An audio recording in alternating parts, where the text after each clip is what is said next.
Here we go. Yeah. Hello. First time podcasting here. First time. I need the mic. How are you, dude? I'm good, man. Where's our AI generated thumbnail? We missed the trend. We're not that trendy. I know we should have done a Studio Ghibli theme. There was some in the Discord, and they've already expressed their disappointment at our thumbnail that we didn't Studio Ghibli AI our thumbnails. I know. I was thinking about it earlier today. Yeah, that definitely needed to be done. My entire X feed is just Studio Ghibli right now. Isn't it great? It is pretty cool. It is pretty cool. I mean, the progress they've been making on the image stuff in a rapid time is kind of astounding. It's really cool to see the Ghibli stuff, but I saw some other cool things people posting, like where somebody had like a picture of like a room, and they were like, okay, here's a picture of like a wall, like with like this wallpaper, and then here's like a picture of some flooring. Can you redo this room with that wallpaper and that flooring? And it was just like perfect. Yeah, I saw one do like a bookcase in their empty room to see what it would look like.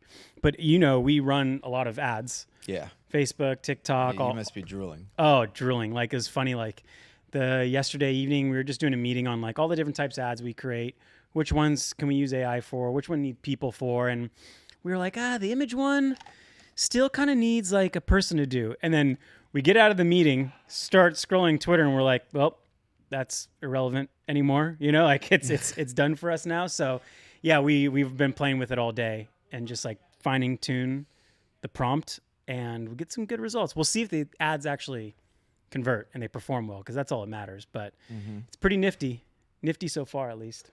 I mean, your line of work is really like where you can see a lot of the value add in this stuff like right away. They be able to be able to just kind of like the process of making ads for forever has been like a tricky process, right? Like as a media buyer, ad buyer, you always had pretty good control of like your headline. You could get that out pretty quickly. Yep. But to like make a whole new landing page for your website, or to conceive of like an image, or God forbid like a video, right? That's such a bottleneck in the creative process. And now you're just like getting so close to the point in reality where you can just say anything, like you just speak anything in your mind into creative reality, which is super cool. Yeah, it's funny. I didn't think the image thing would come so fast for some reason. Like, we focused a lot of our efforts on having us select we have like a UI, you select a product, it already has all the context uploaded in there,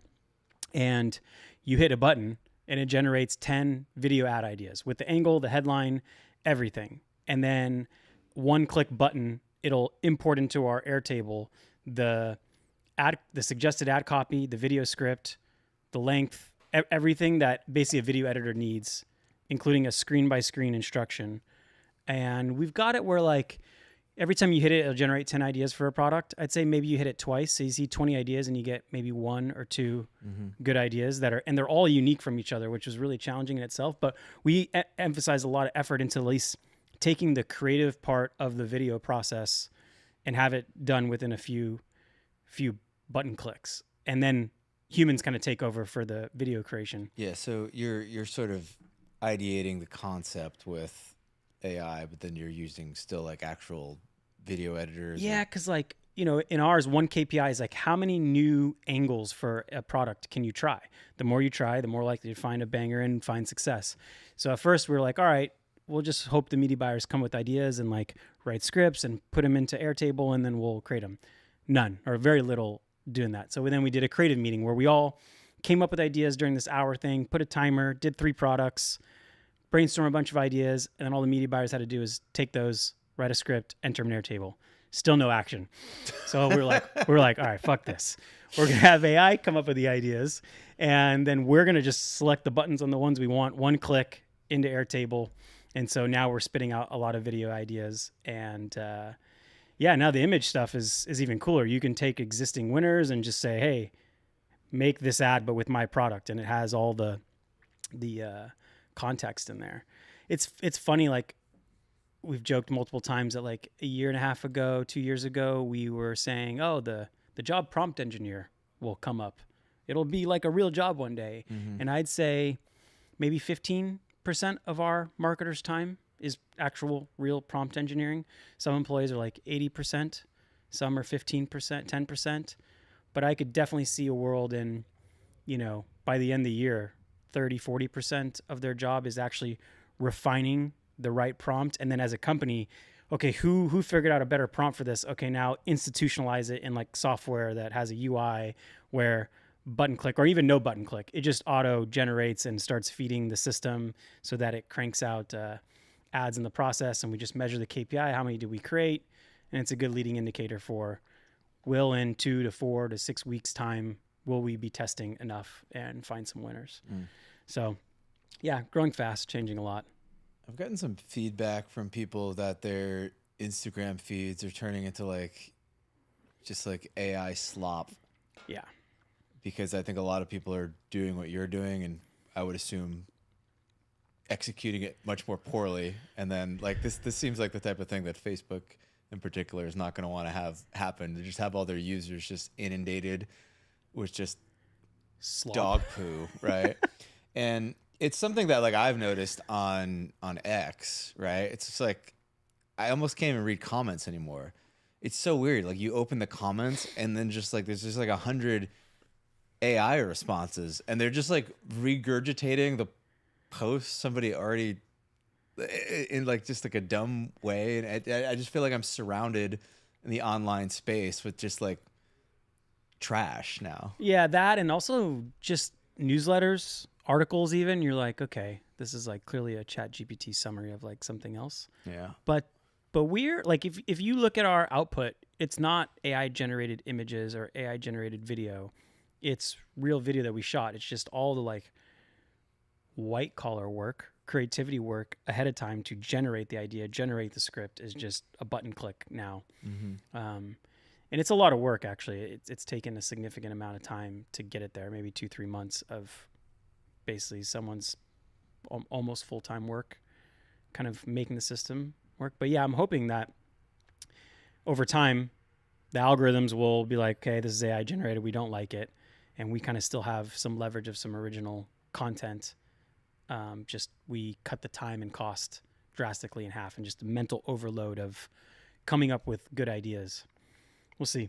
Do you think they're gonna actually just ban AI stuff though?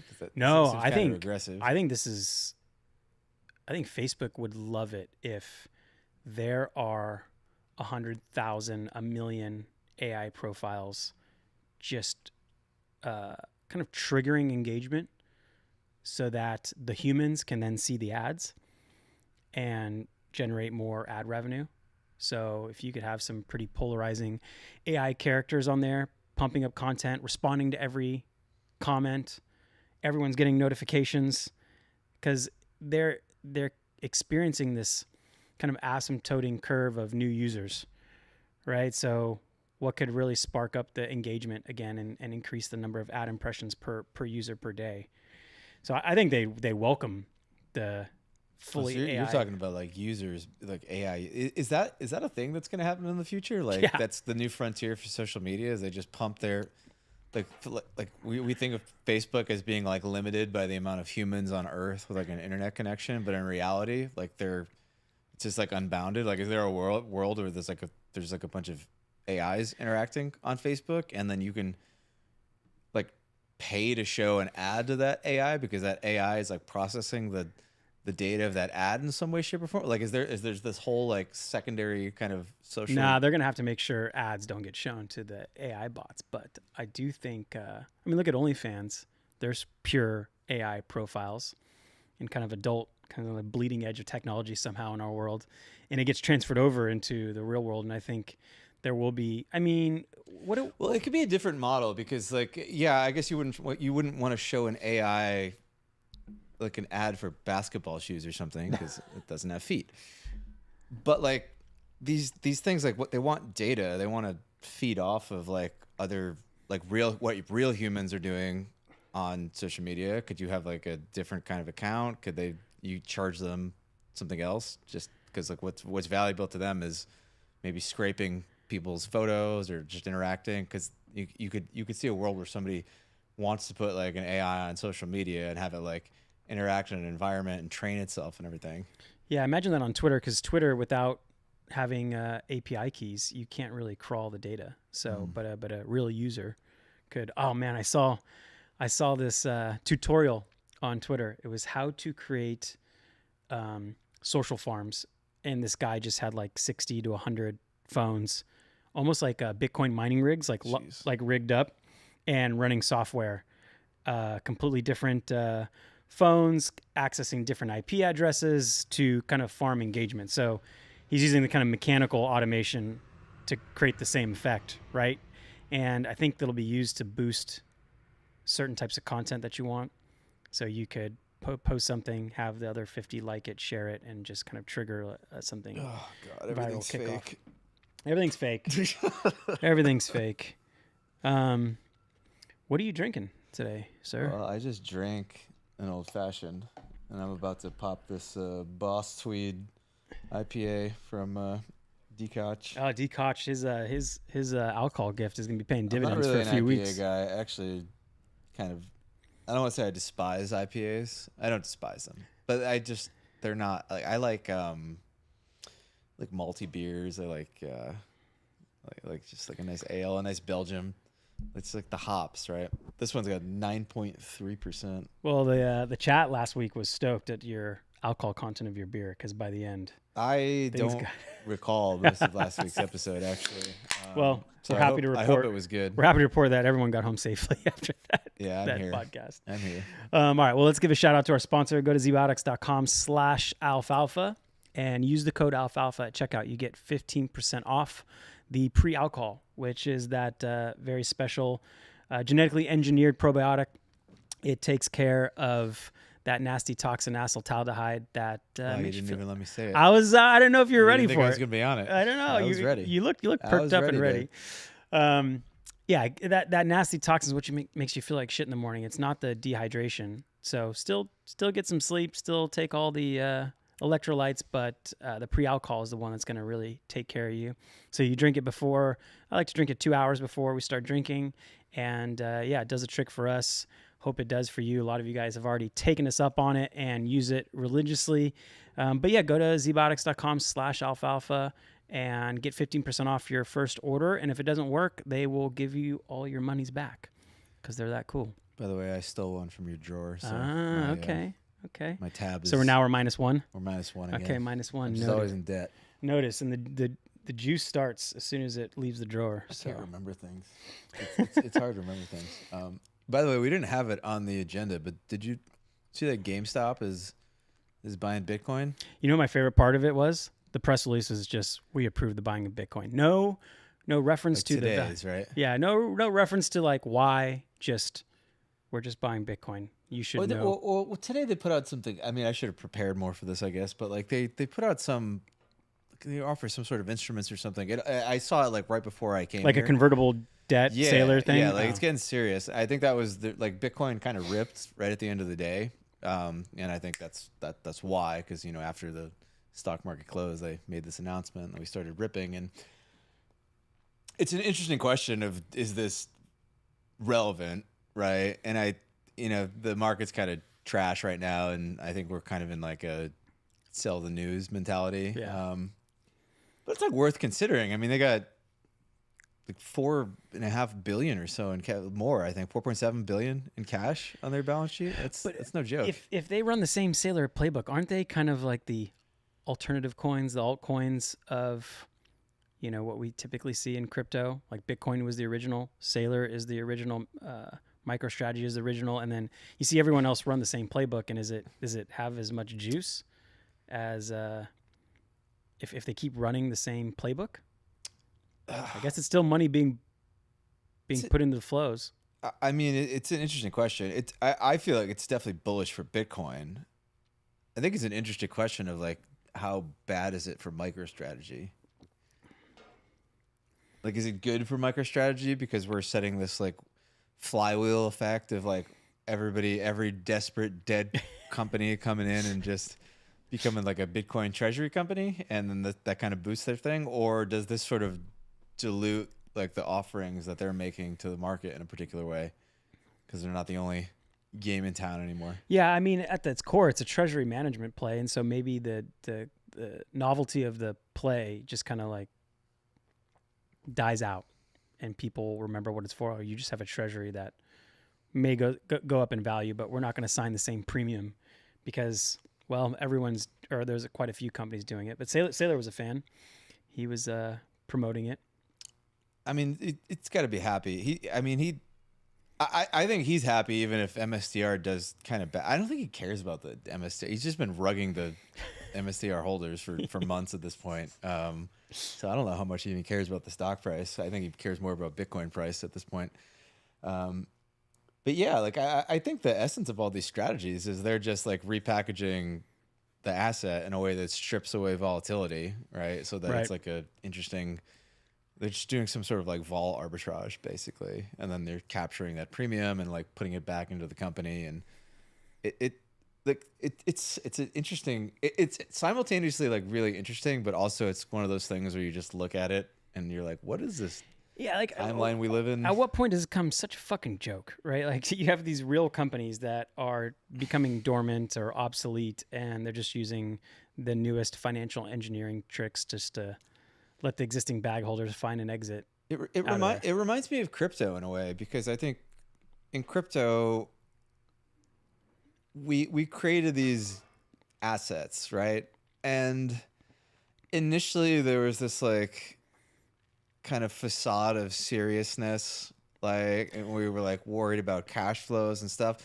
And then it eventually devolved into like, everything is a meme. And then the memes themselves were basically devolved into like, we're all just scamming ourselves, right? We're all just scamming each other. And it all completely went to hell. So I wonder if TradFi is just kind of like a step behind on that, because there is a similar element in TradFi where like there are these companies that are just basically memes. Yeah. They're just memes, right? And even the best companies in the S&P, like I feel like everybody's just written off like earnings multiples at this point. Like we just have all these reasons why they don't. Oh, what's the P of the index right now? It's like enormous. It just keeps going up, and then we create these reasons why, like, oh well, yeah, it's the earnings of the company it doesn't matter that much anymore. Now you have passive flows from all the retirement funds, and it's just like, what are we doing here? If we're not investing in future cash flows, what are we doing? And then as everything becomes like more of like a meme and less attached to like reality, less attached to like real value, then you get this effect where you get a GameStop and they're like, all right, fuck it. Yeah, we're just buying Bitcoin. And then like everybody does this. And is this like the unraveling of capitalism in real it's like time? the hyper financialization that we've seen in crypto applying to TradFi. We were just early in crypto, maybe, well, early but not wrong. We're seeing a little financialization of DoorDash orders. Did you see this? Oh God! I saw so many beautiful. I put some in the cards. So many beautiful memes of comparing The Big Short to people doing buy now, pay later on DoorDash. I mean, this is just a clip from The Big Short. This is just a clip from The Big Short, clip. but everybody's seen that clip. Yeah. There we go. we are selling pad thai in installments to willing buyers at the current fair market price. What is? Oh, that's the movie Margin Call. Yeah, we got some memes up on the screen here. Willing buyers. Talking about DoorDash and Klarna signing a deal where customers can now choose to pay for food deliveries in interest-free installments or deferred options aligned with payday schedules. Jesus. And not only is this a thing, like they're actually considering making like tradable instruments of this, right? So are you talking about they put all the loans together in a package? I actually couldn't tell if it was a real thing. Like we're in a period of time where I can't distinguish between parody and reality anymore. I like but I takeout bonds, non-amortizing culinary holding obligations, otherwise called nachos. That one was good. Wait, is this real? No, that's definitely not real. Okay. But I don't know. I can't tell. If GME's buying Bitcoin, then I think it could be real. There's a scene from The Big Short. This is a brownfield fund. I'm wanting to offload my credit default swaps. All right, what you got? 20 AA tranches, BBS CDOs. Those are pretty bad. Complete dog shit. Burritos underlying these. Didn't even have extra guac. I mean, I have like 100 of these, and they're all amazing. Yeah, I mean... I have a lot of questions. So first off, I think it's worth noting that DoorDash pumped on this news. Really? So the market likes it. But does society pump? Because this seems bad for society. Yeah. I mean, it's interesting. DoorDash is such a fascinating thing because I don't understand. I don't understand where the demand for it comes from. It's so obscenely expensive. Which side are you going to take? I'll take either side of this argument. What is the argument? DoorDash good, DoorDash bad? I don't know. Just like is it good? Thing? Is it good for society? Like, is it good that it is? Because I could argue that it's good. I could argue that it's fucking terrible. To take here. Let's start with DoorDash itself, not the buy now pay later burritos, which I think is level 2. Yeah, I think about this a lot. Like, what does DoorDash mean for society?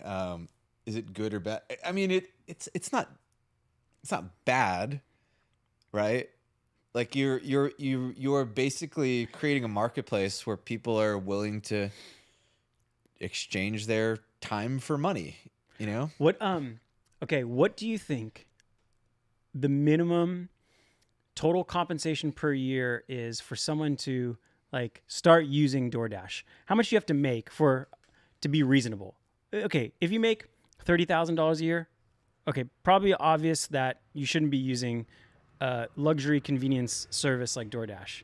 But is it $100K a year, $200K a year, $300K a year when it's reasonable for you to actually use DoorDash?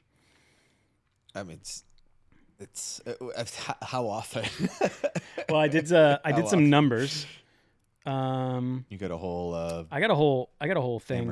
I told Deep Research. Deep Research. Do some research and DoorDash then economics. So we're pulling it up. It's funny. Right as I hit the Deep Research button, I had to order DoorDash because it was in between meetings and I needed to eat before we did the pod. But I ordered like 2 things. It was like $27 for the food, but the DoorDash total was $47. So it was a 67% premium. And ask Deep Research, if you look at a meal for 2, 3 times a week, what's the weekly cost compared to cooking at home? And if you just pick it up at the restaurant compared to cooking at home, it's like $100 a week difference versus cooking at home. How many meals? 3. We're talking like... You can get 3 meals for $100? No, it's $100 more than... cooking at home if you purchase the groceries. Just for 2 people? To pick up at a restaurant. For 2? Yeah. So it's $135 for 2. We're talking like mid-level, maybe low to mid-level casual restaurant. Nothing special. DoorDash delivery is an extra $150 a week. So what we're talking about is an extra $7,500 a year. Does that sound right? 52, yeah. Yeah, about that for using DoorDash compared to getting groceries. And if you put that in S&P 500 for 10 years, it is equivalent to close to $100,000. So... All right, worth it. Yeah, I mean, I think in a lot of cases, it's been worth it for me. I mean, at the office, that's how we feed most of the employees and feed ourselves in the middle of the day. Yeah, I mean, I was I listen to a wide variety of podcasts. You know, one of them, it's funny. I listen to like some curmudgeon-y, like conservative guys that they, of course, like ranting about this downfall of society, and it's like, how do you live with yourself if you do this? I'm kind of in the middle of the spectrum. Like, I know people who are like insane, right? Like, I have a buddy in New York who's been DoorDashing like a $24 Starbucks coffee like every morning for the last like 6 years to his office. And he is like, but he's like one of these like robot like entrepreneur like time maximizers, right? Like he's like quantified his hourly, and then like he does nothing in his life that is like outside of that hourly, like nothing. It reminds me that did you listen to like the kind of like the old Naval stories where he discovered like the kind and he made like he tells this anecdote about how like his TV kind of was like not working one day and he made this big show of just throwing it in the fucking dumpster because like even though he was poor at the time, he was already thinking of his future hourly. He's like, oh, everything is $1,000 an hour to me, right? Because that's my future everything. And then you can like really follow this down the rabbit hole and get super crazy with it. And like I have to admit, like when it comes to food, like I like cooking. I find it like enjoyable, and it kind of makes me sad that I live a life in some ways where it's a complete non-starter for me. It's a complete non-starter because like to cook, it's like a 3-hour process between like going to the store, acquiring the groceries, like making the meal, cleaning everything up, eating. It's like who has time for that? Well, I mean, isn't there something sad about where we've outsourced the like the main basic need of self-sufficiency, which is feeding yourself? you just like turned it into a button, outsourced it, and so what do you have left? What kind of capability or resilience do you have? Yeah, it is just like symptomatic of a society that is basically just like optimized for like growth and revenue above like all other things. Do they have this problem like in like are European countries like the same way we are with whatever they have there? I gotta imagine they're on the same addiction.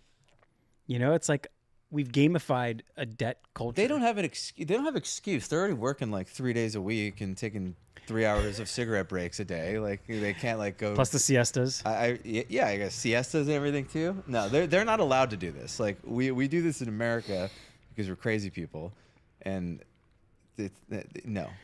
Then not in Europe. Sometimes I think like, are we the modern version of a god king 1,000 years ago? Like you press a button, and pad thai shows up to you in 20 minutes and at midnight.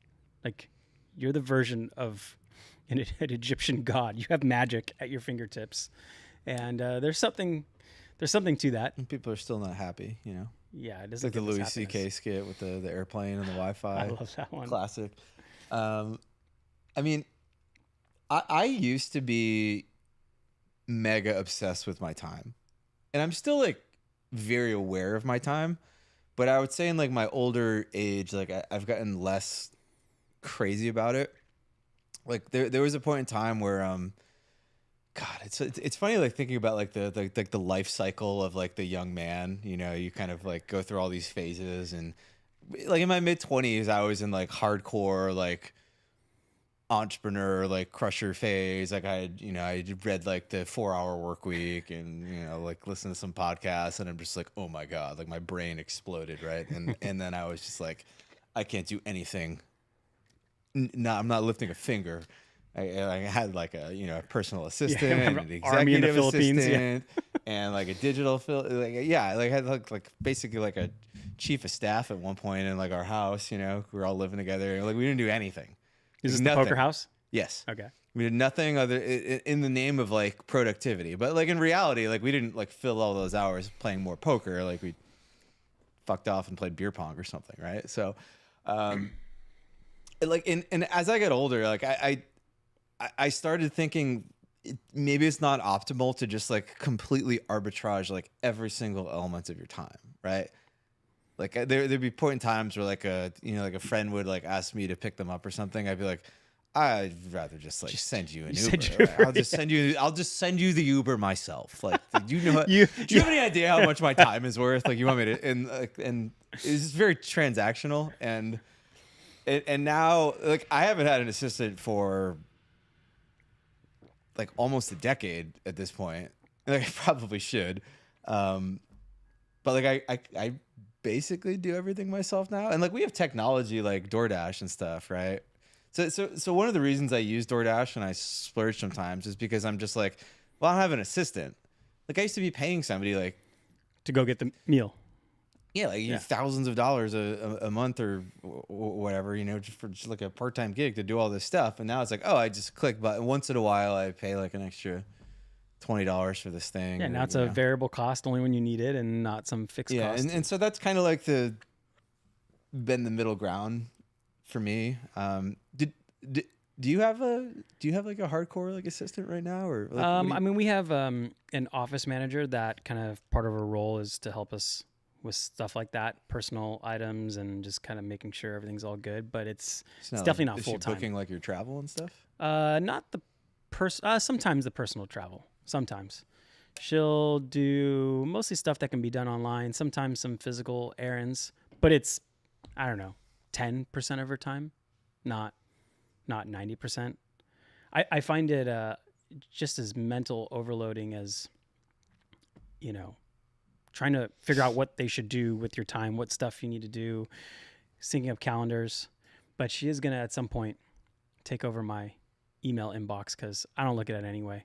My equivalent of email is now the equivalent of like what physical mailbox used to be. Email's like hilarious. I only go in there if I'm expecting something important, and otherwise I just put it to dustbin. And my text messages are now like emails.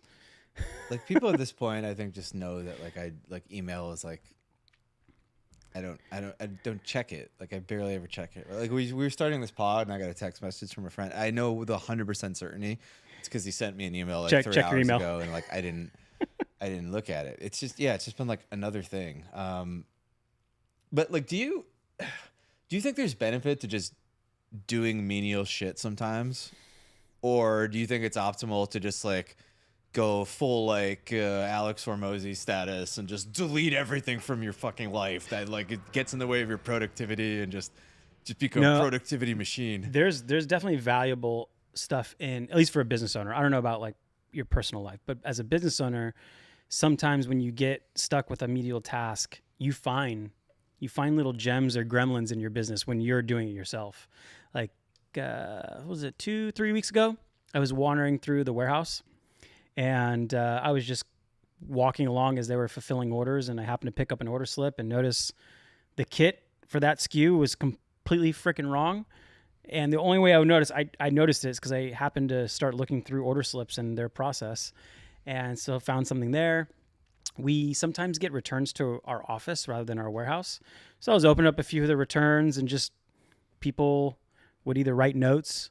And one note said, I never got an order confirmation. I was like, what was that? You should be getting an order confirmation that you ordered. And we found a small bug where like some small percentage of 1% were not getting order confirmation. So sometimes it's really useful. Today, for like an hour and a half, me and the office manager were going through a big Excel mashup that we were doing, and we found little opportunities in there. So I think it's useful to do it once in a while, but it's important to still systematize it. You don't want to be doing it every day. That's useless. But I find sometimes I get into it when I do some other person's work and do the itty bitty stuff and find something useful. Because sometimes as a business owner, you'll see some connection to other part of the business that no one else would, right? So you think there's like utility in it? Absolutely. Do you think there's like the element of like humanity in it as well? Like, are you losing a part of your humanity? If you humanity or like, humility? Both. Like you just become this like productivity bot, and then I feel like if you go too far down the rabbit hole, and then like everything that like nudges you off your like your productivity orbit just becomes this like annoyance to you, and you lose your ability to deal with everything, because like everything is just like. Yeah, there's stuff that I haven't touched in a while, and it'll come up, and I'll be like, all right, I'll do it myself. And part of it is, one, to reacquaint myself with that part of the business, but also we're kind of in close quarters here in an office. Like everyone here sees what everyone does, and so I think as a leader, if you're not willing to do the menial work, sometimes it kind of sends the wrong message, and everyone kind of parrots that culture and whatnot. Yeah. And we don't like the phrase here, it's not my job, because we're a small team. So you don't really want to say yourself, well, that's not my job. Like you should be doing that. You're just like, cool, it needs to be done. I'll do it right now. And I'll eat the glass, whatever, for 30 minutes, parsing through this Excel spreadsheet. And so I think part of it is just sending the right message to the rest of the team that nothing is below us. And obviously for one or twice, that's good. multiple times. We should figure out a way to make it efficient. But yeah, you can't shy away from that stuff. This is like such an entrepreneur conversation. Like I feel like people who just have like they don't think this way. Well, not everyone's an entrepreneur. Most people aren't, right? And most people aren't. Yeah. So we're probably just probably a lot of people listening being like, what the fuck like, are you talking what about? the fuck is this? But I mean, like, yeah, I have conversations with like Amber sometimes where she's just like talking about like spending this time like running errands for this random shit and like going to the store and I love it. And I'm just like, my head is like, I'm like, it sounds like the seventh circle of hell for me. It's interesting when it's something where there's like obviously an ROI. Like today we were in meetings all day before the pod. I was like, I don't have time to get lunch. And in between when the meetings, my food was there and I got to eat while doing another meeting. Felt happy about that. When I don't feel happy or fulfilled is when I'm at home and I'm just too lazy to go to the grocery store and get some food, or even walk down to a restaurant and get some food, or make something in the refrigerator and I order it. It is convenient, but it doesn't have still have that empty feeling, even though the belly's full. God, we didn't even talk about the buy now, pay later elements. This. I mean, I think the memes explain it all. It's such a joke. Like you're financing a $17 burrito. Well, who is the person who is like, I can't afford this burrito, but thank God I can finance it now. I was like, following like I was following some guy. I think he's a multifamily developer, and he was talking about his peers, and they all have boats and Raptors, and some have jet skis, and they have all kinds of tools and toys. And he realized that all of it was financed. He's like, okay, house I get, but why is your super extra, premium lawnmower financed, and your car, and you live this really wealthy life, or you just stretch to the fucking tits, barely holding on in exchange for this lifestyle? And that's a little frightening. I do think there are some customers who are just accustomed to it, right? Because we saw this on e-commerce sites, the whole buy now, pay later, buy clothes, buy whatever you need, buy furniture, and they're just used to it. And maybe it's part of their budgeting process, or maybe they don't budget at all, but just seeing that button there is probably no different than when they're shopping on an e-commerce site. So, I mean, I have heard it's like a big thing with the youngins these days. They like buy now, pay later, like clothes and stuff, which is like something that you and I probably never even crossed our brains. I don't even like financing cars. I think if you can't buy the car twice with cash, then you can't afford it. Wait, so you purchase all your cars like outright? Cash, yeah. Interesting. And the way I measured is like, do I have twice that amount in liquid cash that I don't need otherwise? And if I have that, you literally would just throw down like 30 grand for a used car in cash. Sure. Yeah. That's insane to me. Why? Because I can get a better return than the interest rate or whatever. Literally anything you do, yeah. Yeah, but is it really very like Dave Ramsey? Is it really gonna work out that way? Like, are you actually gonna take it? I don't know. In my experience, no. I just blow the money somewhere. Or it just sits in your bank account, right? Like, and you don't want to put it at risk because maybe you're too nervous. I mean, I never have money in my bank account. Yeah, I mean, we're similar, right? My money's just always invested in something, and then like when I need cash, I'm like, oh fuck. That's true. Like we keep borrow against something or sell something. Minimal amount of cash in, so most of the money's at work already. But I think we're used to not having like a consistent salary, where there's just how much money's going to get deposited every other week. For me, it's when we can take distributions, or whenever the real estate. I guess the real estate distributes quarterly distributions, but it's not like a weekly or bi-weekly thing. And so for me, I'd rather just know that the cash is there and pay it off, especially when it's more like a toy. If the car is for pure function, like you need a Honda Accord to get to work, that to me, that makes more sense to finance than, $100,000 Mercedes or BMW, whatever. That seems like you shouldn't finance. I used to be like a buy your car outright guy, and then I just leased a car. Maybe not Teslas, because Teslas are basically free. They're like $200 a month. I did end up getting a Tesla, by the way. Oh, you did? I did. I picked it up yesterday. Lovely. Any hate crimes against your car? So my car has not been burned to the ground yet, which has been, great. Super interesting experience, man. It's just like you do the whole thing in like an app. At the dealership or at home? Bro, like I was like, how do I buy a Tesla? And I was like on a website. It's like buying like it's like a Shopify store. And I just like literally Apple Pay. It's like customizing your cheeseburger on DoorDash. I like Apple Pay to Tesla. I was like, okay, well that's interesting. And then you download an app and they just send you some stuff and then ship you a text or like come pick up your car. And then I just go to some like makeshift warehouse that it looks like they just rented like yesterday and like put some posters up so it didn't look too weird, but it was just like a pop-up car dealership. And they're like, all right, there's your car there. And then like they just... How long did it take? Was it days or did you have to wait weeks? It took me a week. That's not bad. Yeah, I ended up getting they just came out with like a new Model Y, which I think looks great. I don't think the existing Model Y looks like bad, but like I don't love it. So this new one like looked great and it drives a little better. It's like a little quieter inside and stuff because like that's the other thing about my last car was like a BMW 3 Series, the X3, the kind of like SUV, the like mini SUV one, which was my first SUV, and I was like, why have I not always driven these? It's like actually just big eye opener for me. But the big thing about those cars is that like you don't realize until you start driving them, and that you forget about until you drive in a new car is like how quiet they are. Right. So quiet on the inside. And then like the other thing about the Tesla that was very, it's so weird that like I bought a car. I never test drove it or anything. You didn't? No. Oh, but you've been in one before. I've been in the back of like an Uber.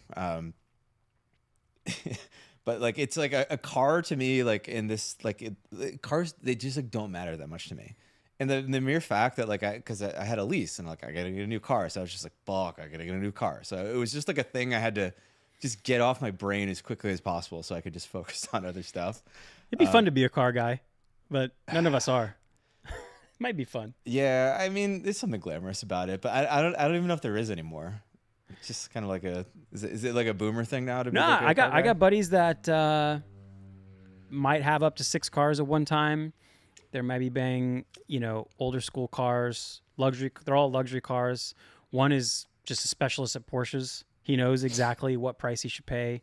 And without a doubt, regardless whether it's in 3 months or 3 years, he's selling it for more.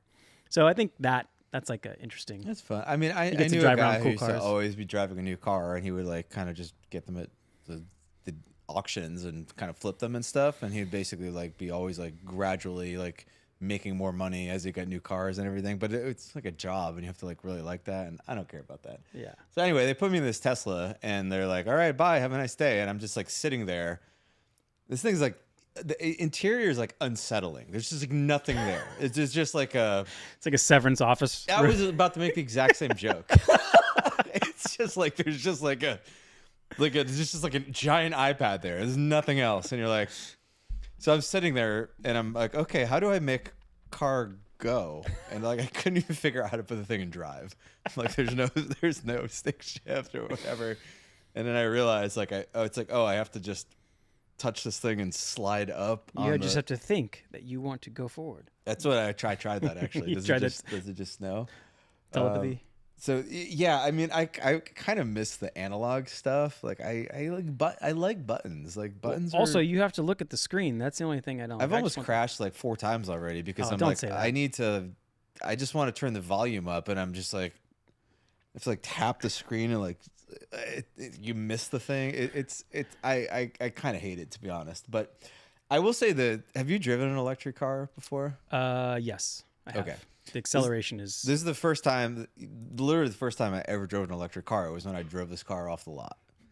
So the first thing was like, when you let your foot off the gas, it just slows down. It's like, oh, it's like what? So I'm driving this thing. I'm like back and forth. I'm like, what the hell? Because I'm used to like letting go and the car coast for a little bit, but it's just like stop, right? So if somebody's in the car with me, they'd be just like, what are you doing? And then I figured out there's actually a setting to like turn that off. Oh. I'm like, oh, okay. So now my car kind It's of like the electric golf carts at Yeah, it's nice. But yeah, got this thing on the highway, and I was like, I wonder what this thing could do, and I just floored it. And I was like, ah! It was fucking gnarly, man. Like it just I felt like I was on those roller coasters where they just launch you. Yeah. Like it was so fast. Did you take the subscription? Because there's a subscription, right, for the full self-driving? I did because like everybody was like, you have to do it, you have to do it, you have to do it. Everybody. And somewhere in my brain, I was like, I feel like I'm never going to use this. And I have had zero urge so far to use it. And I have to remember to try it. Like I couldn't use it at first. It has to like do some like calibration or something with the cameras or whatever. But like, I've just been having so much fun driving it. Like I'm like excited. I'm like, oh, I get to go somewhere. And I'm like in the garage and I'm like, whee! I just love that cars have subscriptions now. It's amazing. Everything's a subscription, bro. All right, where do you want to go next? You want to go? We only have 3 years left of human labor. I like this. Give me some options. Okay. Or do you want Carnivore Aurelius's men's health phases, or we could jump straight into China will deindustrialize our AI competitive edge? I kind of like diving into that one. You want to go some thick? I think so. Thick AI. I think I'm ready. Of course you do. I think I'm ready. You want to dissect some stuff? All right, cool. So let's put this Balaji tweet up on the screen. Oh, is that my job? Yeah, I mean, like I'll kind of give a summary. Yeah, just talk the audience. We're missing Armand and Eric. I know. Oh, we didn't even acknowledge that. You're right, we didn't. Yeah, so Armand. Armand's on his quarterly planning. They're too busy to listen trip to this anyway. They'll with his never co-founders. They're in Mexico, somewhere in Mexico, someplace I'd never heard of before. And yeah, they're working on the biz and coming up with some new ideas for next quarter. They're growing quite quickly, so got to meet up and manage that growth. And then Eric made a trip to the delivery room last night at 1:30 in the morning. So we know the baby's not here yet, but he's on deck. Or she's on deck. That was my follow-up. He's having a girl, right? He's having a girl. Okay. So good everybody's having excuses to be girls. Mm-hmm. Girls everywhere. All right, so let me help cue this up. So this is a lot of words, Nick. It is a lot of words, but basically, Balaji is saying that, and I'll put this up on the screen while I chat through this a little bit. That China is going to do to AI what they did to us for manufacturing, which is basically get us like hooked on cheap, abundant goods. Yes. So he gives a few data points to set this up. So, and you can kind of scroll down along with us. But first, China noticed that DeepSeek's release temporarily knocked $1 trillion off the U.S. tech market. Second, China's core competency is exporting physical widgets more than it is software. Third, China's other core competency is exporting things at such massive scale that all foreign producers are bankrupt and they win the market. See what they're doing to German and Japanese cars, for example, BYD. Fourth, China is well aware that it lacks a global prestige as it's historically been a copycat. With DeepSeek now, it's becoming number one. Fifth, DeepSeek has gone viral in China, and it's open source. So that means that all these down to the local, small businesses can integrate it. But it's also gotten some praise all the way up to the top. So the number one, number two, Xi and Li Kuang. And so if you put it all together, basically they're going to use open source AI to knock out our domestic competitive advantage of OpenAI and essentially give it away for free. And you kind of undermine OpenAI because they have such heavy, and Anthropic too, they have such heavy overhead to do the compute to build these models. So they give something good enough or potentially better for free. Everyone starts using it. And then what Balaji is saying their plan is they're going to make their money by selling the inexpensive AI-enabled widgets or hardware.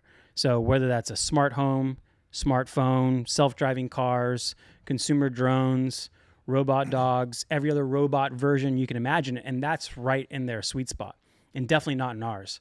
So give away the software free, knock trillions of dollars off of the big, Mag 7, but also these up and coming OpenAI, Anthropic, make them obsolete. And then as AI kind of spreads throughout the physical hardware and widgets, they do what they're best at is do it better, cheaper than anyone else. Is the idea that by open sourcing the AI itself, like somebody like you make widgets for a living, basically. So somebody like you, well, you could make widgets way more efficiently because like the whole AI component is just basically free and out there, right? And then you're going to make the widget and then you're going to go manufacture. Like, I guess what I'm asking is like, is the idea that they're going to just be making still like the US based widgets? Like you're a guy in US, you need to manufacture something and obviously you're just going to go to China now for it? Or are they trying to like start those companies themselves? Well, I think it's specifically anything that's AI is embedded into the hardware, right? So, maybe this chair doesn't work, right? There's no AI embedded in the chair yet. But I think specifically when it comes to robotics or, your outdoor security camera that's AI enabled, I think robots is probably the best example to focus on. So a future world of manufacturing robots, of asset, scanning, infrastructure scanning robots, all the way down to the ones in your home. That makes sense, but why make it like free? Why make the AI component basically free? Because you get to win at the first thing, and you get to make America lose at the same time. So the benefit is more just making America lose rather than like incentivizing more demand for the stuff that you make. Yeah. So right now we're winning. Maybe we're a couple months ahead, and we have some of the best frontier models, and they're definitely pushing us to release them faster. And that's where America is going to make its money, by creating the software, doing subscriptions for it, enabling it in all the other tech companies. But if DeepSeek or Alibaba's version becomes the open source version of the operating software that is latticed on to all of these systems, then you heard America, your version is embedded into hardware. Like we use DeepSeek in our marketing angle generation. It does some of the wildest ones and like some of the best ones. It's a better model for you? It's a better model, and it's free. Like, pinging a ChatGPT is nominal for us. Like it's a couple pennies, but still, this one's free. We can change it if we want, and it also happens to be better. So you get integrated into all these systems, destroy massive amount of market cap, and then we're back to where we are now with every other widget in your house that it needs to be made, and China will definitely win that. It's kind of interesting. It runs like so counter to other stuff they do, which is like hyper like closed, right? Like bordering on / like actually just full authoritarian. Yeah, it's funny. And Balaji mentions this in here. He says it is kind of ironic that they could win via an open source model, but in their version in China, it has censorship. Like you're not asking it about that man with grocery bags in that one square getting run over by that one thing. And it doesn't, it doesn't tell you about it. And they can control what happens in China. And, for us in America, when we use it, you can easily strip out the censorship if you want. And while they certainly care about what happens in China, they don't really care what people do with it outside of China. So they still get what they want, which is tighter controls in their domestic system. Is the bottom line in all of this that like everything that is digital is just going to become like hyper abundant and commoditized? Ergo, like what really differentiates you is your ability to like make real stuff in the real world? Maybe. I mean, there's something to say for having the app layer, right? Like Armand's building an app layer, and he's doing a great job of it. ChatGPT, OpenAI is the portion of that company that is at risk, but ChatGPT is an app layer app. It's the killer app, right? It's replacing Google search, the biggest. So anybody money who's printer. building an app on top of something like ChatGPT is a beneficiary of this. Beneficiary, and eventually they could just switch it to DeepSeek and have zero cost of goods, cost of service, right? Other than the pure energy required. So they're sort of like enabling American software in a particular way because they're basically making this resource like free for Right. people to build on. Yeah, But when it comes to the hardware end of things, they have like all of the build capacity. Yeah. So if you imagine it like there's apps, there's models, and then there's hardware. The models seem to have a pretty good value proposition as me, a customer, right? It's free and it's just as good, and it'll probably get even better. I bet you they're focusing all the resources. He even mentions here that the DeepSeek founder has already met with Xi directly, and he's probably been like, whatever you need, like you just tell us what you need and you'll have it. So, and Xi also met with the Alibaba CEO and Jack Ma. They brought him out out of the dungeon. Unchained his shackles and brought him out into public, and you're seeing this thing like they're like, oh, we have something we can truly win on out of innovation. Not, well, I guess DeepSeek did some copycatting, but they can win out of innovation. So they're going to give them all the tools they need, and so they could win the models. They'll definitely win the hardware. The apps is up for grab, right? Like maybe we're still better at getting distribution and building actual useful apps, but they don't necessarily have to win that. They'll just win the part that they're already excel at. So I find it an interesting strategy because it is counterintuitive to what you expect, but it puts OpenAI model creation, business model at risk. And we might just end up where we were with manufacturing, where we just buy all the robots. And that's a good thing. We get cheap goods, but it's also kind of scary as well. Yeah. Do you think China's just going to enslave us all with like really good sex robots? Is that like the end state of this?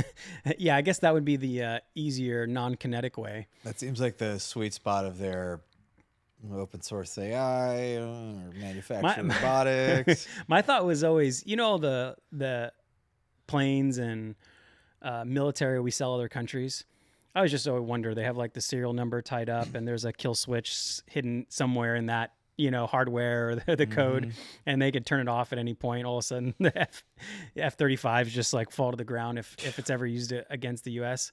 And I imagine if you're China and you want to be devious, if everyone's going to have one of these robots in your system or a self-driving car or whatever it may be, your AI-enabled security camera, just backdoors riddled through that thing. Yeah, and, I mean, they probably don't want to like kill us off. They want to like harvest us in some way. Yeah, I kind of remember talking to the Homeland Security, Michael Chertoff, and he was speaking to entrepreneurs in like a closed session, and he was like, "Do you know that there's a piece of equipment out of every generator in the U.S. that we don't manufacture it? We actually have to purchase them from China, and it's a critical component. If someone were to physically go take this part off the generator, it's key to our electricity and our power grid. We would have to hope that China would manufacture it and actually ship it to us." And the funny thing, the first thing he did when he got out of office is he teamed up with a private equity firm, and they raised money and started manufacturing these things in the U.S. But so similarly, they could just hold these cards. Right. And I don't know if it's harvesting, but it's definitely a threat and a security hole. I mean, they harvesting in that, like they want to suck up our dollars, right? And then take them in and it's probably not good for them if the U.S. just like implodes, then they need that revenue. Yeah, everyone's gonna hurt if that happens. Right. So if we can just be sort of like obedient, docile, like addicted, I don't know, man. Just ship us like fentanyl and advanced sex robots. But have you seen some of these BYD cars in action, and also some of these Chinese robots? I mean, they look okay. The robots they're full like choreography, dance moves, and everything. They look doing insane. Somersaults and cartwheels and front flips. I mean, they do look next level. Like, as in a pure market system, I might want that BYD over your new Tesla. Yeah, it's wild. It's wild. It hurts my brain to look at, and it scares me a little bit. Yeah, my opinion on China has greatly evolved over the last few years, because I used to think they're sort of just like this like dying power that was limited by the fact that like their population is just going to die off because they have like really weird ratios. And the only thing to save them was just massive productivity, right? And maybe they'll get it. Yeah, I mean AI is like it makes up for a lot of humans. So yeah. It's funny is like if you kind of go in the comments of this Balaji tweet, it somehow ends in Bitcoin, and he's like, "Yes, Bitcoin is the answer because the Chinese state cannot print Bitcoin, Chinese companies cannot copy it, and many Chinese people like Bitcoin. So maybe a real check on China and an asset they'll have to join, not beat. Just a thesis, but that's the logic." So it's just bullish Bitcoin, but not the United States. Yeah. All right. So this kind of dives into the next topic that we wanted really nicely. And so we have a Balaji bonanza going on here. So can you pull up the next one? So this one's probably could if you give me a second. Yeah. So this one is from a few weeks ago. And Balaji, can you zoom in on that just so we're like make that? It's a great question. Zoom. Okay, so this is from March 15th, and he says, everyone wants to reindustrialize. No one wants to remember why the U.S. deindustrialized in the first place. And so what we have up on the screen is Balaji's chart here, and it shows going back from like 1910 to looks like 1995, 2000. And clearly you can see these like vertical bars decreasing over time, and that represents the amount of coal that we were producing and the rate of coal. And he shows in another line the number of deaths and fatality rates in mining coal and metal and non-metallic minerals.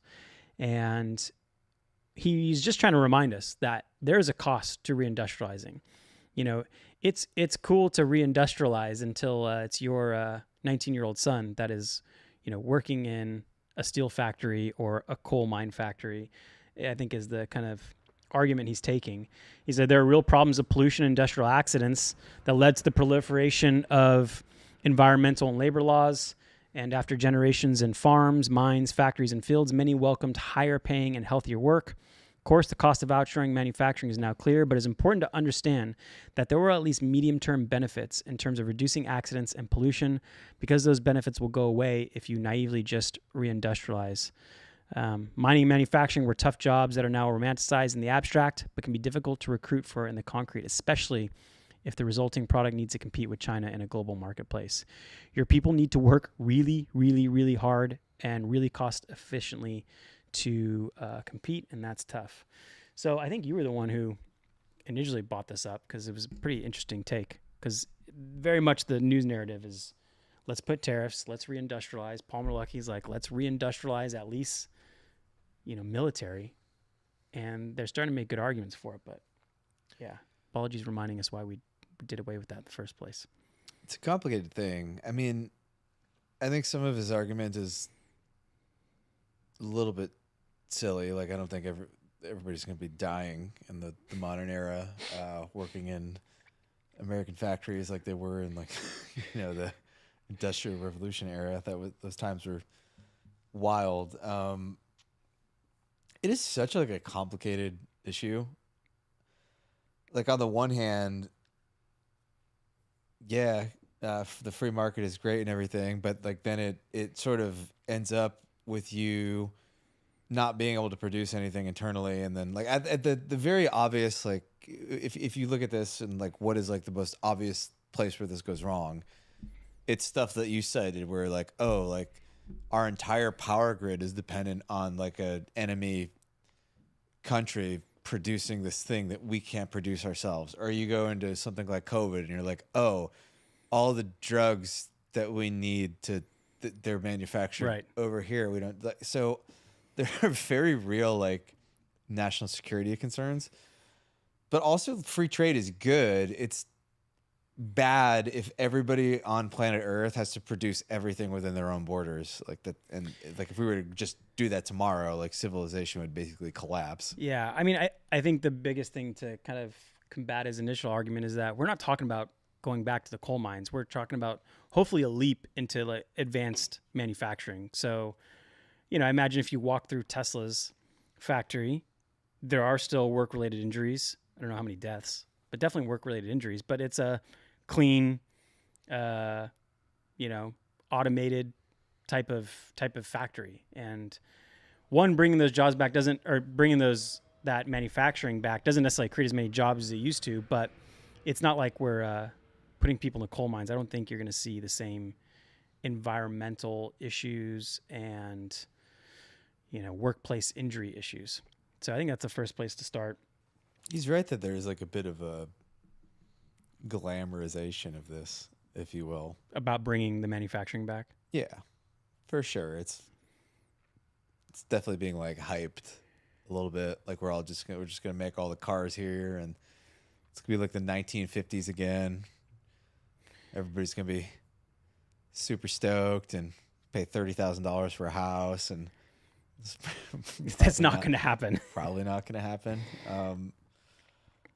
Yeah, the same generation that is buy now, paying later on $17 burritos. We're going to ask that same generation to be like, okay, get in that factory, and I need maximum productivity for 9 hours, and it's going to take sweat and hard work and ingenuity. And you've never dreamt of working in a factory, but this is what America needs right now. It seems to be, those are at odds together. The generation that we would expect to kind of leap into advanced manufacturing. But on the other hand, like the younger generation, like is going into like physical labor at a rate that is way higher than millennials. But plumbing, electricians, the trades crafts, right? They're making 6 figures a year with a few years of training experience without the college debt that they had before. I think that makes a whole lot of sense.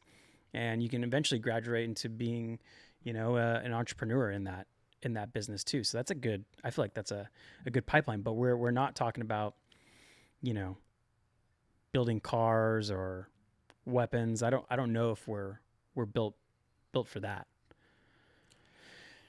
What is the end state of all of this though? I mean, it seems like, so this is what I struggle to like map out the game theory of this all. Where does this all settle? Like everything seems very unsustainable the way the game is set up right now. The vision that's been painted to us now is like, we want to bring all the jobs back of everything we make. We want to make all the things. We want to make cars.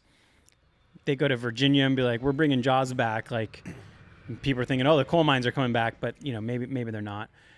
But what seems to be a better strategy is like, let's focus on these critical areas, you know, high job areas, mission critical systems, infrastructure, transportation, military, whatever we think that is, that should be the focus. And then you have the stick, which is the tariffs,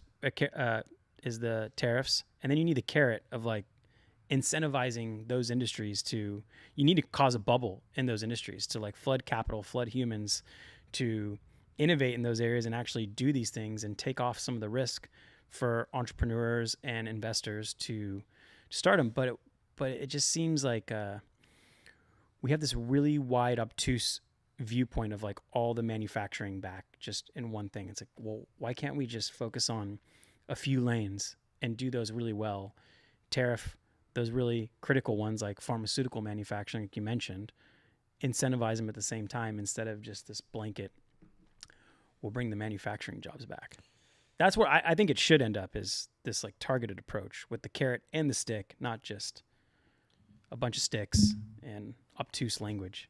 I mean, it's just mostly politically driven right now, right? Because the election was basically swayed by the Rust Belt states, and there's particular issues, particular elements of manufacturing that are really important there. And then because you have like an electoral college system, you have these like kind of niche sort of interests that end up seeping their way into like the dominant national policy, even if it's like maybe not optimal for America as a whole. Right. Which is, I don't know if you saw this, but have you seen like the data on how the electoral map is going to be shifting in the next election? No. Did they do some more gerrymandering? It's not gerrymandering. It's that there's been so many people leaving blue states to go to red states. Like the numbers are so bad for the Dems right now that I think if, you know, they talk about like the blue wall, right? The blue wall's gone. Like they have to win everything now, and like a couple other the next election is super stacked against the blue team at the moment because of the way the electoral college is going to shake out, which is one I think the more interesting dynamics in American politics Do that you a lot think of people that aren't talking affects about yet. the reindustrialization strategy of America? I feel like it disincentivizes the current strategy, right? Like if you know that actually like winning Florida is everything because Florida ends up being the new California, it's got like 60 electoral votes, right? Are you focusing on manufacturing still? Right. Probably not. Like I think a lot of this is driven by the election prospects. That's where the incentives kind of pull people. Yeah, I mean, when you talk about it at politics, like they pitch this angle of nostalgia, right, for bringing jobs back, but that's Yeah. not what it's about. Like it's about security and innovation, and maybe I'll give you a sliver of dignity. Like we can make that like a sub 0.9. You know, It's a lot of dignity, don't you think? yeah. I mean, it's I don't know. I don't know how practical dignity is, but having security and being at the forefront of innovation seems like robotics is going to be. Yeah, winning that is more important. Those two things are more important: Yeah. security and innovation. I But mean, who the security gives a shit element is about so nostalgia? huge, right? Like if you look at the security angle, you're basically come to the conclusion that, oh, we have to do this. But then once you build all this stuff out in the name of security, I feel like you look at it and it's just not that big of a leap to go, all right, well, yeah, we're already intervening in the free market a little bit. These things are a little more expensive because they're not, but then like, it's not that much of a leap to just make even more of that thing here. You're already like outside the realm of let's do everything in the cheapest possible way. Are you kind of talking about? I know we've mentioned this a few times, but that Palmer Luckey episode on the Sean Ryan show, where if he's right about the facts about how many missiles we can create and we would be done with our missiles in 8 days. That's like the Is that what you're- starting. That's yeah. the starting point. Like you follow the game theory in that particular way, and you go, oh, if there were to be like an actual conflict between us and China, like we would lose, Right. and that's a catastrophic event. So you have to rebuild your entire political domestic strategy, whatever you want to call it, like around that because you're trying to ensure against an elimination event, Right. an extinction event. But then once you lay all the groundwork to ensure against the extinction event, then you're just like, all right, well, there's already quite a lot of this infrastructure. Maybe it's not crazy if we just do everything here. Yeah. Right. So I do think there's something to that. You know how when we were initially trying to go to the moon and NASA started developing all this technology, right? Or in the Cold War, the military started developing all this new technology. But then a decade later, it kind of transfers down to the business and commercial angle. I think there's something similar that could happen. You pick the most important from a security perspective things that we need to make, whether that's advanced missile systems, advanced artillery, advanced military, and then you pick the highest innovation area. So maybe it's robotics. And so you have to develop all new technology for this advanced manufacturing world. And then, like you said, over time, it trickles down, right? People rotate in and out of those jobs, and they're not going to go create missiles, but they're going to go create microphones and audio equipment. And it's kind of like easy stuff for them to do because they were creating missiles, and now they know what it takes, the people, the process, the technology to do it. So I do think there's something there, but that's not the strategy we have now. It's like, we'll just stick and tariff everything and hope the jobs come back. But I think if you had the targeted approach over the course of a decade, you'd see that human capital, that kind of that intelligence that's incorporated around the human labor kind of get passed down. And like you said, maybe we would eventually do something. That's the greatest gift Trump could do, is like give the stick and the carrot for the most important things. And then the market will just, kind of take the next step, the next logical step of what it is to make. Yeah. I mean, God, it's a really interesting time to be alive because regardless of what you think of Trump, I think that he has the opportunity to basically create like some of the most gigantic delta in terms of change that any president, and I don't even know who had this opportunity last, right? And that's kind of scary because it also means that the downside potential is quite high. Yeah. As well. Vol is high. Yeah, the vol is high. But I think that if we were doing the same thing, we're just guaranteed to like sort of die a slow death, which is not good. I mean, or the maybe death in like disagree a with that, supernova way because we don't make enough missiles. Yeah. It all comes back to missiles. I don't know. Like clearly something needs to change. Like the path was unsustainable for sure, and it is a little bit scary because if the ball is fumbled, then we're kind of fucked. But also, like, we're guaranteed to be like slowly fucked over time anyway. So I kind of like that they're sending it in some aspects. Yeah, but aren't you worried that they're just being so broad, and there's just going to be so much collateral damage? Okay, so I thought Andrew Schultz made a good point on this, where he basically made an analogy where it's just like Trump is basically like going in to negotiate a price on like a new car, and then he offers a price, and then it's like the entire news media is there and they're like, this price is terrible, oh my god, it's like, and he's just like, we don't know what he really wants to buy the car at, it's just like his offer, but it's hard to negotiate because you don't even know if he is negotiating or what is the real goal, what the objective is, right? And then like everything you throw out is just like immediately there's like 100 think pieces written about it, about why it's terrible. And it would make it hard. Like if you just strip away everything, right? If you're trying to negotiate something and you want to buy it's a car, like you're buying my car. I'm selling a used car. You come in to buy my car.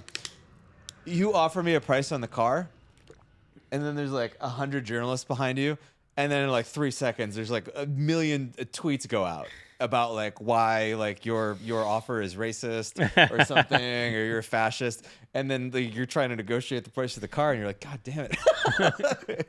Yeah, like you could see why that would be fucked in a way. Yeah, I mean we've talked about how we like the negotiating strategy. It works. He's playing loose aggressive, but he hasn't even mentioned biotech as a manufacturing. I feel like I haven't seen it. I mean, I haven't heard it. Yeah, so it's like that's a key one, man. Like just use the bully pulpit to just encourage at least biotech manufacturing or pharmaceutical manufacturing.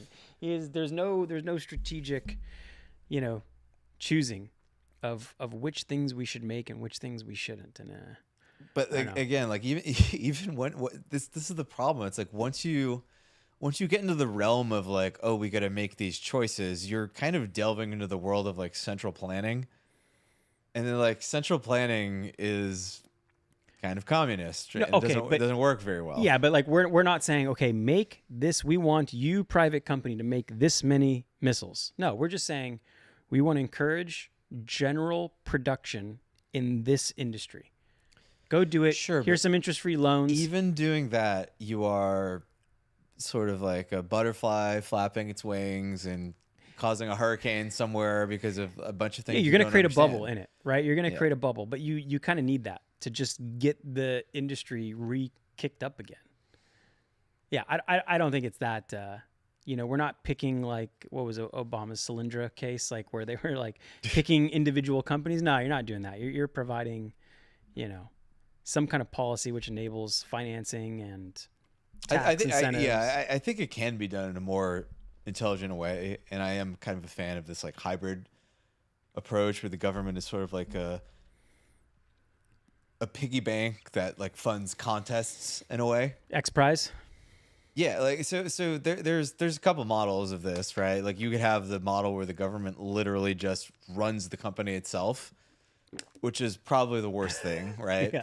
And then the next worst model is the government just picks an existing player to like sort of be a winner, which is also terrible because they could pick the wrong company, and even if they don't pick the wrong company, then you could still make the good company bad by the fact that it doesn't have to compete anymore, right?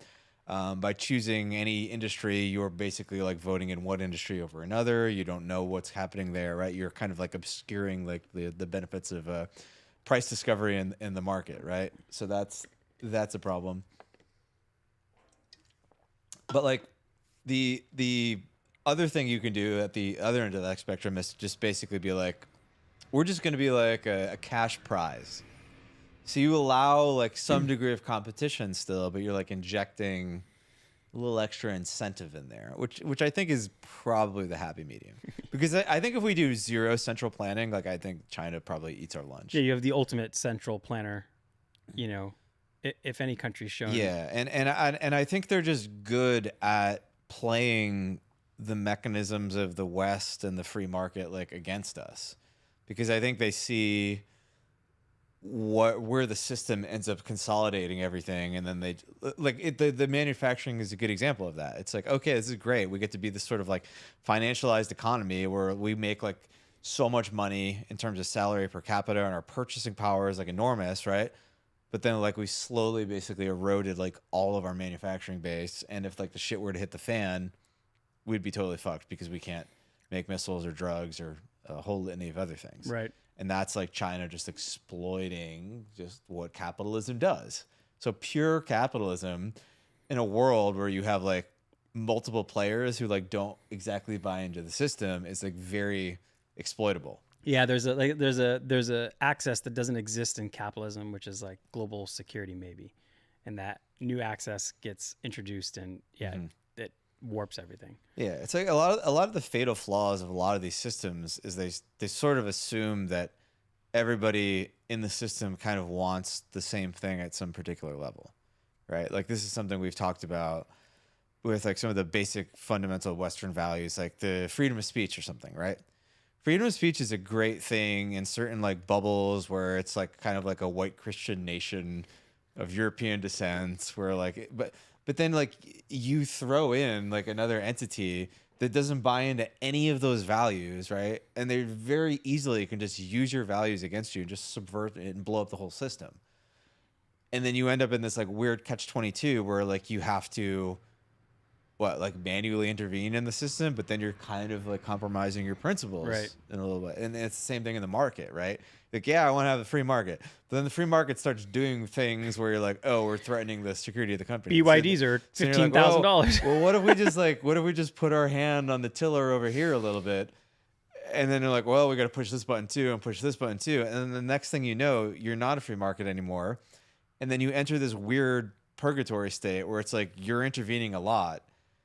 And then you just have somebody who's intervening even more than you are in a more effective way in China, right? So if you go too far into the intervention thing, then you have to go like full intervention. You have to go full China, or else you're like, you start competing on their playing field, and then they just outcompete you because they're willing to just rig everything. Yeah, maybe we're going that way. We got closed models, AI models. We got closed-ish borders, closed-ish trade.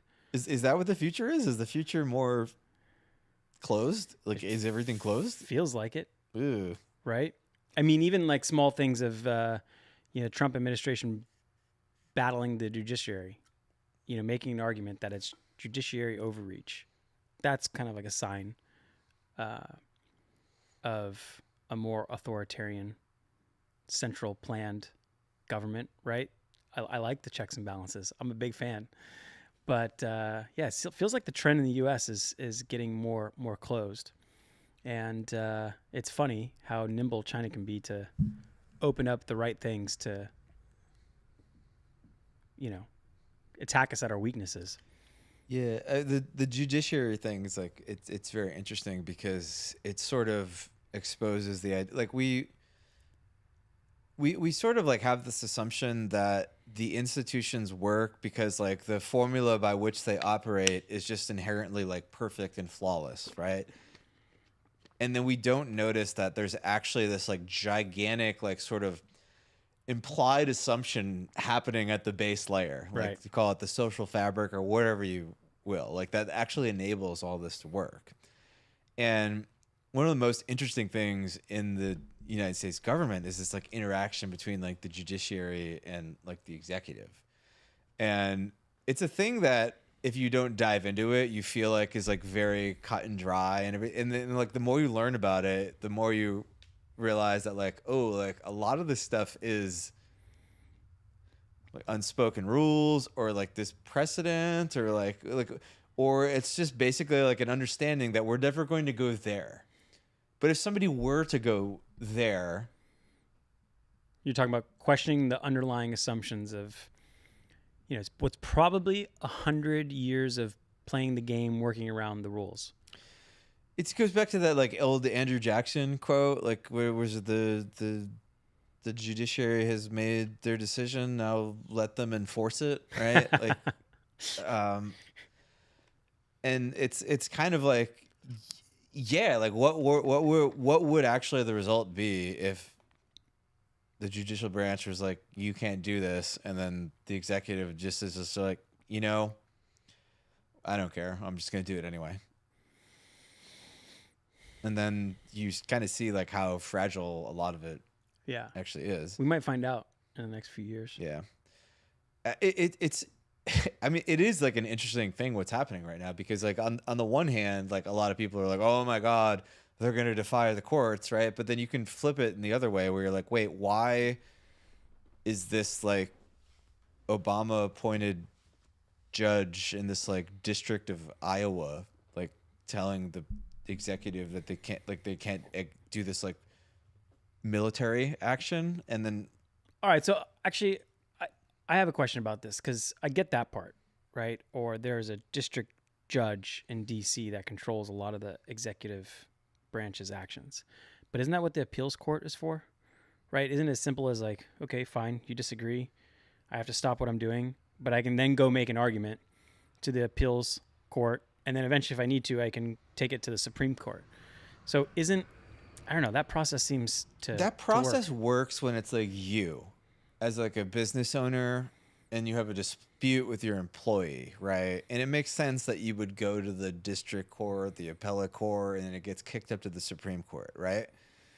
It starts making less sense when you have like literally the leader of the executive branch and like basically the leader of the free country, or like the president, and then you're just like a district judge, and then you tell the president they can't do something. Like, it's kind of this weird area of... That's a feature though, not a bug, right? It's both.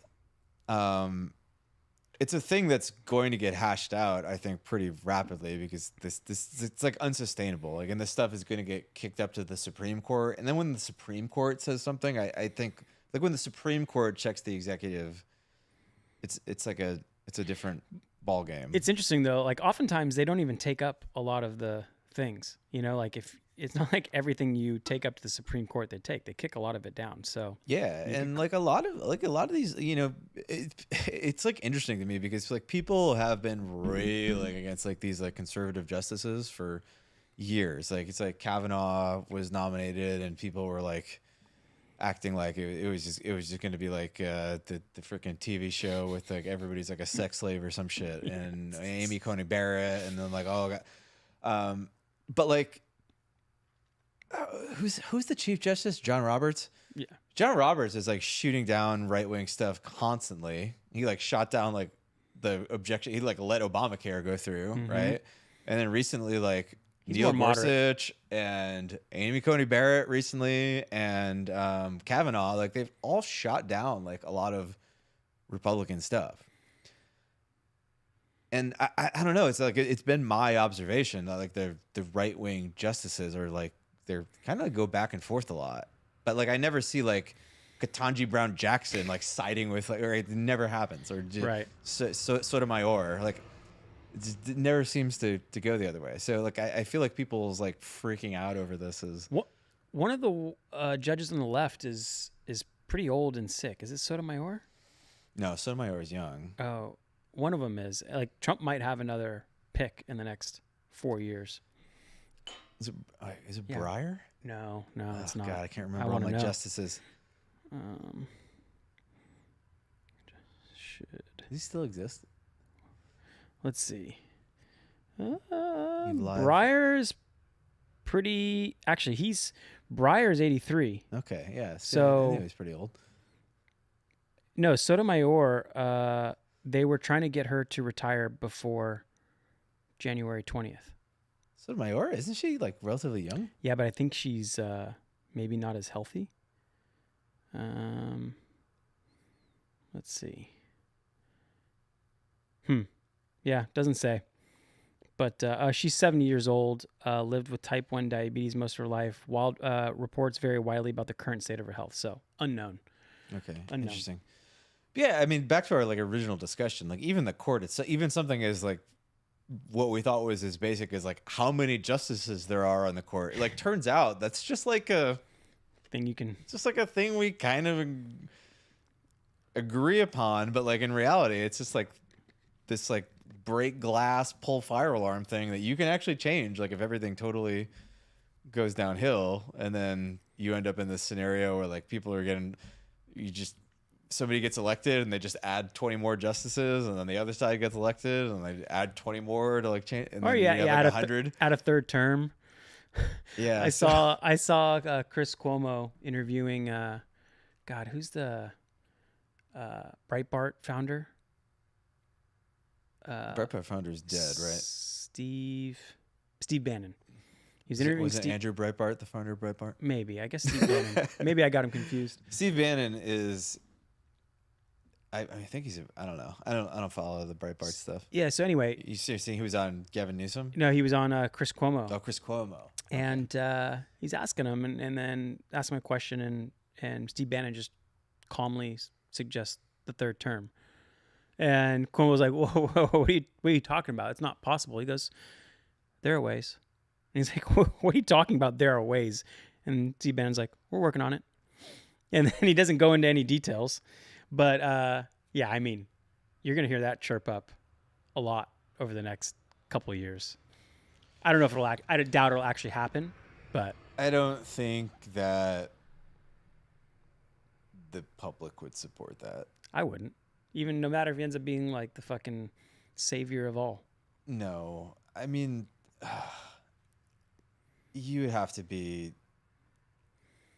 It's funny. There's been like some litmus tests recently, like the signal thing. Yeah. You've been following that, where they just I don't even know how to describe it without it sounding like ridiculous, but they accidentally added an Atlantic reporter who was like vehemently like anti-Trump to a group chat signal where they're like planning the bombing of Yemen. So it's more like updates. It's more like updates. Yeah. Why are we doing this on Okay. Signal? And then it's just like, wait, how did you add a reporter there? But that was like an interesting litmus test for me, because there are certain things like Trump does that are like from time to time, some might say frequently, where it's like you can't like defend particular things, right? And it's just like interesting to see who like just jumps on every grenade. Like Right. It's like you can't jump on this grenade. Like they're running like, oh, this guy's putting out this, he's a known hater of Trump, and it's like, yeah, but you added him, and he's all the stuff he's saying like just take the L on that one. And yeah, it's just weird like seeing some of these people just twist themselves into fucking pretzels to defend like everything. Yeah, you just say it was installed on our phones already. We used it inappropriately. We learned our lesson. I still don't understand like how his what's his name? What's the guy's name? The NSA. Walt? Yeah, the National Security Advisor. Yeah. His like reasoning was like, oh, you know how you just like add somebody to your phone with the wrong name? It says it in the What? thread. What? How many times do you do that personally amongst your group friends? Probably very rarely, if never. I have had people. Okay. Do you remember when I told the story about how I had my cousin added on my phone as my uncle for like 7 years and I didn't realize it? Maybe that was the case. Yeah. But like, I'm not the head of the. I'm not the head of like a massive intelligence organization. Right. It's just take the L. You just take the The guy's L. got to step down. It's fucking gaslighting us, You got like the press secretary up there being like, it's just like, come on, man. Like, you just it's like destroying your own credibility. It's so dumb because like nobody cares anyway. No. Like they already didn't put Hillary in jail. Like it's over. Nobody cares about national security stuff anymore. Like that precedent has already been set. You could have just been like, oh yeah, like you could have just been like, you know, we've all been there with the group chat, added somebody, and then like the Dems would have like shrieked like, yeah, you're the national. But then everybody else in the country would have been like, yeah, I've been there, and we were forgotten about it because like nobody really cares. You just like make it worse when you try to extend the media cycle. Yeah, and you just say dumb shit that like nobody believes, and then it's so dangerous with Trump to like bend over like defending like the dumb shit he says because sometimes like 3 hours later it's just like, oh no, that's ridiculous. I didn't mean that at all. Yeah, and then I said just that. Like, oh, I said what? Oh, I said that. No, Weird. and you just look like a moron, you know. So dangerous business. Yeah. All right. You got anything else you want to cover? You want to wrap it up? Oh, We have a dinner reservation. oh, what time's our dinner is? 7:30. Okay. What else was on the agenda? Do we have anything spicy on here? Oh, you want to chat about the carnivore thing a little bit? Yeah. That would be a good So one. I to saw wrap this with. one. This was a light one. So why don't you pull this one up and I'll switch the screen. Okay. So this guy is talking about men's health phases. And carnivore really this is already kind of one of your nature, live out in the wild, This live is naked. Our Armand favorite, Yeah. I think. Got a sun your taint type of guy. So phase 1, not giving a shit, partying late night, pizza, vapes. Phase 2, taking a multivitamin, drinking vodka soda instead of beer, doing some jogging. Phase 3, reading ingredient labels, potentially lifting weights. Phase 4, eating more chicken and salads. Phase 5, paleo. Phase 6, keto, carbs are murdering people, tell everyone about it. Phase 7, holy shit, everything is poison, not just carbs. Even the veggies are trying to kill us, going full carnivore. Organ meats, lots of butter and tallow, no porn. Phase 8, stop blaming carbs for what seed oils did, adding back fruit, juice, honey to the carnivore diet. Repeat. I don't know what that means. Repeat? Phase 9, not giving a fuck what anyone thinks, barefoot at all times, completely trusting your gut, leaving cities, going full Amish. Which one are you in? Which one are you in? I think I'm still in phase 4, eating more chicken and salads. I've definitely been the full carnivore, probably paleo. Carbs are murdering people. Tell everyone about it. I mean, bro, I went through there. phase 1, 2, 3, 4, 5, 6, like clockwork. Yeah, that was all very accurate. I've never been the veggies are killing us, eating more organ meats yet, but maybe one day. Okay, I'm definitely in like the veggies are trying to kill us phase, for sure. Like Amber always jokes at me because I always call veggies a scam. Okay, so my thing with vegetables is they can't possibly be that freaking good for you. Why? Because you're cooking them and destroying all the nutrients? No, because you don't want to eat them. You think you fucking evolved to be like, oh, this thing is so critical for me, I must eat it or I'm gonna die. But also, you think you were like a monkey in the wild and just like exercising self-control. Have you ever had like just broccoli cooked in butter and salt? The same thing that you would cook a steak with. And it tastes delicious. But this leads to my next point. Like, vegetables are just vehicles for butter and salt. Well, you could argue that meat is, or you're not taking like chunks of a cow and shoving it in your face. Meat has like red meat, the nutrient content of like pasture raised red meat is like astronomical. It's incredible. But there's shit like kale. Like, okay, all the white girls love kale, right? Not good for you. If you just go out there and just plow raw kale into your gullet, you fucking die. Like it will actually like poison you. Yeah. Like you have like kale's one of those things like you have to cook or it gets really nasty. But like I don't get this like idea that there's like this weird disconnect. Like there has to be some like vegetable lobbying group I'm not aware of. There's like big vegetable, like it's just like slipped under the cracks. Like why would something like how could broccoli be so good for you and everything in your brain, like you smell it and you want to die. It smells horrendous. Or what about asparagus? Even asparagus, right? It tastes like okay. It's like an okay texture. You have to cook it like perfectly. Or it can be like the worst texture of all time. I'm trying to find, I've been following two carnivores.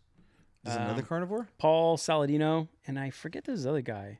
like Sean Murphy or something. Can't find him. Like Carnivore, like his avatar, or he's a No, carnivore like diet? people who are, they show their life, they show themselves. He's not just like a icon in a anonymous Twitter, and they're full carnivores and look great. I don't know what their blood work looks like, but man, look healthy. I mean, look, if you were to just do like a quick like associative like image test in your brain, you're like, all right, imagine a vegan and a guy who's like full-time carnivore. Like, Yeah. you're not the carnivore guy, and like the flashes in your brain is like, it's like fucking jacked, and like, and then the vegan is always like some like emaciated dude, and then obviously you've got these like kind of outliers, like that football player who what's his name? You ever see him on Instagram? The The something vegan. I don't know, but he's like he's a pro athlete. He's a vegan, but then he just posts like about being a vegan. He's like consuming like 10,000 calories a day, like non-meat. It looks like absurd. He's like, here's my 5-gallon bucket of avocados. Like, just like he's like a cow. He's just like grazing all day. Let's see what the machine says when you. Oh God, it gave me a picture of The a machine. vegan plate. Yeah, I went to ChatGPT. I was like, give me an image of a vegan person and a carnivore person. And it just gave you a vegan plate. It just gave me a plate full of vegetables. All right. Yeah. No, I mean you're like your brain knows, like especially with like men, right? Like you do like women and whatever, vegan woman, carnivore woman, like but like you do it with like men. Like if somebody's like, imagine a vegan dude. I'm so sorry for everybody in the audience who's a vegan. I don't mean to hate on you, but like this is like a thing. This is like a true thing. You imagine like carnivore man versus like vegan man. Like you're imagining somebody who's like kind of like literally asparagus. yeah, Limp. They look like Soft. asparagus. I know. So Long and stringy. So that's like life on like all veggies and stuff, and that versus me. I don't know. But do you want to go? Do you want to go to what is it, level 9? So I'm mid phase 7 because this whole like organ meats thing. Okay, like I acknowledge intellectually that organ meats are probably like incredible, and I'm aware intellectually that chicken is like kind of like one of the biggest scams in existence. Kind of a dirty meat. Get that? It kind of a dirty meat. Everybody says, "Oh, it's so low fat," but it's actually kind of bullshit and terrible. I'm fully on board that. Butter and tallow, yeah. No porn. I heavily am on board. At least mostly adhering to the no porn thing. I accept all of these things actually. So in phase case of 7, emergency. I'm like, yeah. Phase 7 is where I've accepted all of these things intellectually, but there are parts of my life where they're like hard. And I'm even like some phase 8 because like this whole stop blaming carbs for what seed oils did. Yeah, like 'cause when you're in phase 5 paleo, you like see carbs and you're like, oh my God. It's like just like the most horrific thing. You think like carbs are Yeah, you stop craving them. stop eating them. You just think every carb you eat's like terrible. But like I'm definitely on board this idea that like carbs aren't bad. Like people just tend to eat shitty carbs. And it's way easier to eat like shitty carbs than it is to eat like shitty meat. Well, you're in luck because we're going to a steakhouse. Oh, where are we going? We're going to try something different. We're gonna throw it back to Morton's. Morton's. Yeah. Wow. Okay. We were gonna go to our favorite, but yeah, Cowboy gotta Star? change it up. Yeah, I assume But- they didn't have any reservations. I didn't even look. I just want to try something different. All right. Well, It's like old school assume they steakhouse. didn't have any reservations. But the ultimate test is gonna be: Are you gonna eat the bread?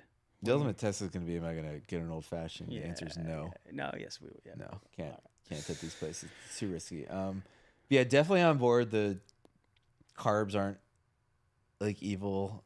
Seed oil, seed oils. Like I haven't looked into seed oils. All my knowledge of seed oils is just memes on the internet. That's it. I'm just inundated with like Studio Ghibli and seed oil memes right now. Right, that's like my whole feed.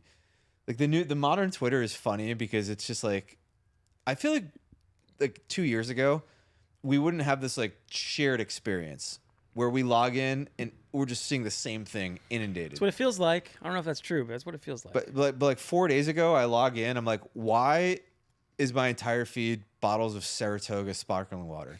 Like what is? I had no idea where it was coming from. I almost prepped it for you just to meme it, just to have fun with it. Almost prepped the full bottle, the ice. You do a little face dump. I before we still go am live. like, I still like am not plugged into exactly where it came from. Did it come from the guy who posted his absurd routine? Yeah. Oh, okay.